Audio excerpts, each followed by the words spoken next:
Hello guys, ഞാൻ വന്നിരിക്കുന്നത് വണ്ടിയുടെ ചെറിയ അപ്ഡേഷൻ വീഡിയോ ആയിട്ടാണ്. അപ്ഡേഷൻ എന്ന് പറയാൻ പറ്റില്ല, വണ്ടി എടുത്ത് പണി കിട്ടിയ കാര്യങ്ങളാണ് ഞാൻ പറയാൻ വേണ്ടി വന്നേക്കണത്. എന്ന് വെച്ചാൽ വണ്ടി എടുത്ത് എനിക്കൊരു 8ൻ്റെ പണി കിട്ടിയിരിക്കുന്നു ഗായ്സ്. എന്ന് വെച്ചാൽ വേറെ ഒന്നുമല്ല, ഒരു ചെറിയൊരു കുഴി കൊണ്ടിട്ട് കുറച്ച് നേരം കഴിഞ്ഞപ്പോഴത്തേക്ക് കടകടാൻ സൗണ്ട് നോക്കിയപ്പോൾ അവിടെ ഒരു ക്രാക്ക് അവിടെ നിന്ന് വിട്ടു പോയിരിക്കണം. അങ്ങനെ ഞാൻ എൻ്റെ ഒരു കൂട്ടുകാരനെ വിളിച്ച് അവൻ്റെ പരിചയത്തിലൊരു വർക്ക്ഷോപ്പിൽ കൊണ്ടുകൊടുത്തപ്പോൾ പുള്ളിക്കാരൻ പറഞ്ഞ് വണ്ടിയുടെ ബമ്പറൊക്കെ ഫുൾ അഴിക്കണം, അത് ഫുള്ള് അഴിച്ചാലേ നമുക്ക് നോക്കാൻ പറ്റുള്ളൂ. അങ്ങനെ നോക്കി ബമ്പറൊക്കെ നോക്കിയപ്പം അവിടെ ഫുള്ള് വിട്ടുപോയി. അങ്ങനെ അത് ഫുള്ള് വെൽഡ് അടിച്ചാലേ, ഗ്യാസ് വെൽഡ് അടിക്കണം, എന്നാലേ നിൽക്കത്തുള്ളൂ എന്ന് പറഞ്ഞാൽ ഫുള്ള് ബമ്പറൊക്കെ അഴിച്ച് 3 ദിവസം അവിടെ കിടന്ന് വണ്ടി ഇന്നാണ് എനിക്ക് കിട്ടുന്നത്. പുള്ളിക്കാരൻ വർക്കൊക്കെ എനിക്ക് നല്ല ഫിനിഷിംഗ് ആയിട്ട് ചെയ്ത് തന്നിട്ടുണ്ട് കേട്ടോ.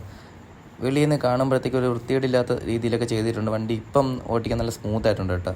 ഇത് ഞാൻ നിങ്ങളിൽ എത്തിച്ചതെന്ന് വെച്ചാൽ ഇയോണുള്ള എല്ലാവരും ശ്രദ്ധിക്കേണ്ട കാര്യമാണ്. ഗ്രൗണ്ട് ക്ലിയറൻസ് കുറവാണ് ഇയോണിന്, അതുകൊണ്ട് എല്ലാവരും ശ്രദ്ധിച്ച് ഹമ്പിലൊക്കെ കൊണ്ടുവരണം. എനിക്ക് കിട്ടിയ പണി വേറൊരാൾക്കും കിട്ടാതിരിക്കാൻ വേണ്ടിയാണ് ഞാൻ നിങ്ങളിൽ എത്തിച്ചിരിക്കുന്നത്. ഈ ചെറിയ വീഡിയോ എല്ലാവർക്കും ഇഷ്ടപ്പെട്ടെങ്കിൽ എന്നെ മാക്സിമം സപ്പോർട്ട് ചെയ്യണം. അടുത്തൊരു വീഡിയോ ആയിട്ട് കാണാം. ബൈ.